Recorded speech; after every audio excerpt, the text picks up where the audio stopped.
का बहुत आभारी हूँ।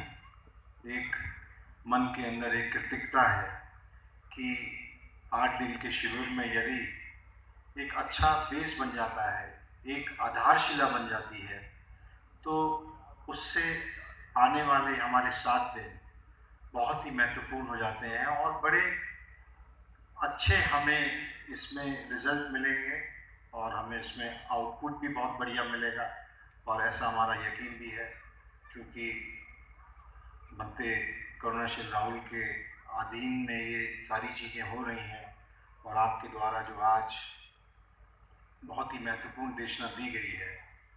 आपको हमने बहुत जगह देखा है, बौद्ध गया में, सारनाथ में और अंतर्राष्ट्रीय सिरपुर में आप 2 बार आए हैं और आपकी देशना से doctor Raman Singh chief minister भी बहुत प्रभावित हुए हैं। जो आपने आधे घंटे तक अनित्य दुख और नात्मक के ऊपर जो आपने बातें रखी और मन ही प्रधान है, उसको कैसे अपने चित्त को जगाया जाता है, उसके ऊपर आपने बातें रखी। बंते जी की मैं बहुत ही निष्पक्ष रूप से बोलना चाहता हूँ कि मैं बहुत ही कम भिक्खु संघ से प्रभावित रहा हूँ। उसमें बनते पी शिवली, बनते डॉक्टर करुणाशील राहुल, क्योंकि इनकी दान पारमिता भी बहुत ज़्यादा है। एक उपासक और उपासिका से भी ज़्यादा दान पारमिता है।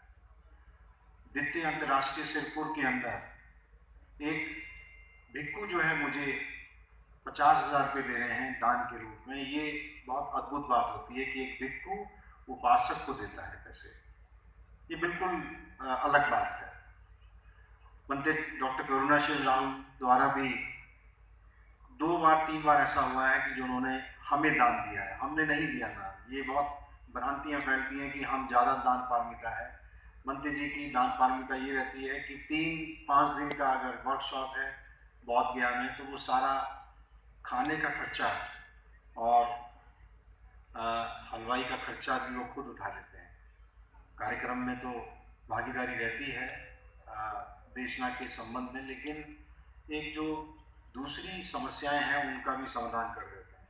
तो बहुत ही कम ऐसे भिक्खु संघ हैं जिनके पास पैसा है और पैसा वो दान में दूसरों को भी देते हैं।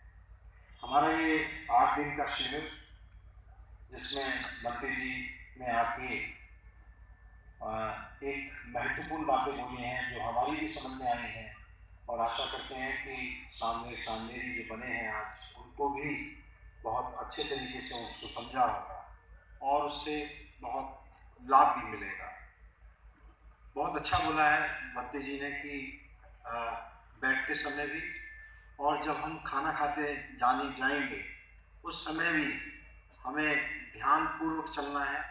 एक कदम कैसे उठाना है तो वो हमारी चित्त को मालूम होना चाहिए, और जब हम खाना खाते हैं तब भी ध्यान पूर्वक खाना खाना चाहिए।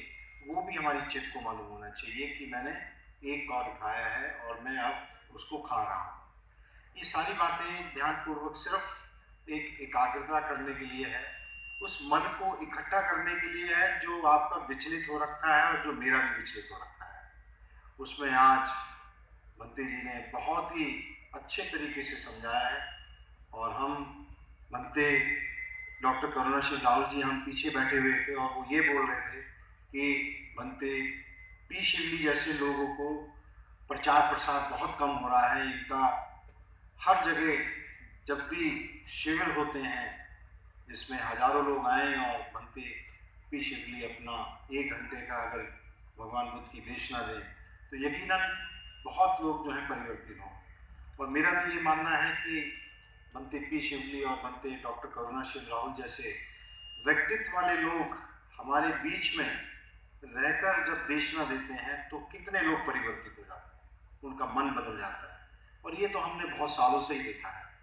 बनते करुणा जी को भी देखा है और हमने पी शिवली जी को भी देखा है कि हम एक उपासक के रूप में जो हमारी दान पारमिता नहीं होती है वो भी हमारी जाग जाती है जब पी शिवली बनते जैसे और डॉक्टर करुणाशील जैसे बनते जो हैं जब अपनी बात रखते हैं तो हम जैसे लोग भी दान पारमिता की तरफ बढ़ते हैं। ये हमें समझना चाहिए, उपासक और उपासिकाओं को समझना चाहिए ये बात। और जितने भी भिक्षु संघ हैं यहाँ पर, जिनके पास एक देने की क्षमता है, सिर्फ धर्म देशना नहीं और भी, तो वो जरूर दें। उससे एक हमारा बौद्ध में समाज, एक भारत कैसे बनेगा और दुनिया कैसे बनेगी, वो तभी बन पाती है। बहुत से ऐसे धर्म हुए हैं जिनके पास दान पारमिता और सेवा भाव सिर्फ उसी के बल पे बहुत आगे निकल गए, सिर्फ सेवा भाव और दान पारमिता। और हमारे पास जो इस पूरे विश्व की धर्म की नींव तथागत बुद्ध ने रखी है, उससे पहले कोई नहीं आया ऐसी नींव रखने वाला। और उसके बावजूद भी हम कहाँ खड़े हैं, ये हमारे मन को मालूम होना चाहिए।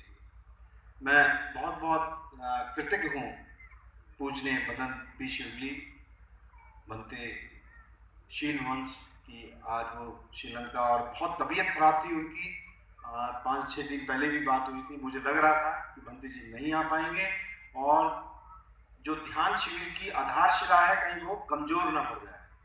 लेकिन बनते जी ने बोला कि कुछ भी हो जाए लेकिन मैं आऊँगा जरूर, और वहाँ पर आपके साथ, और कम से कम 1000 शामनेरी बनने जा रहे हैं। कुछ बातें रखना बहुत ज़रूरी है, चाहे कितना ही बीमार क्यों ना हो, लेकिन मैं फ्लाइट पकड़ के जरूर आ जाऊँगा। बहुत बहुत साधुवाद बनते जी आपका। और मैं चाहूँगा कि बनते जी बौद्ध गया में और सारनाथ में जो ये वर्कशॉप चल रही है, वो इस तरह की वर्कशॉप जो साउथ कोरियन मॉनेस्ट्री में चली थी, उसका एक प्लानिंग करके और आगे हम इसमें बढ़ेंगे। इसमें बनते जी, बनते करुणाशील राहुल एक मार्गदर्शक के रूप में रहेंगे, और बनते पी शिवली। तो उसमें एक सारनाथ और बौद्ध गया में 3 दिन या 7 दिन की इस तरह की वर्कशॉप चलाना बहुत महत्वपूर्ण रहेगा। और वो चाहते भी हैं कि 3 महीने के बाद एक वर्कशॉप जरूर हुआ करे। बहुत बहुत साधुवाद बनते जी। मैं चाहूँगा कि 2 शब्द हमारे पूजनीय बनते शील वंश जरूर बुद्ध की देशना से संबंधित कुछ बातें शामनेरी और उपासक और उपासिकाओं के बीच में रखेंगे। बनते शील वंश।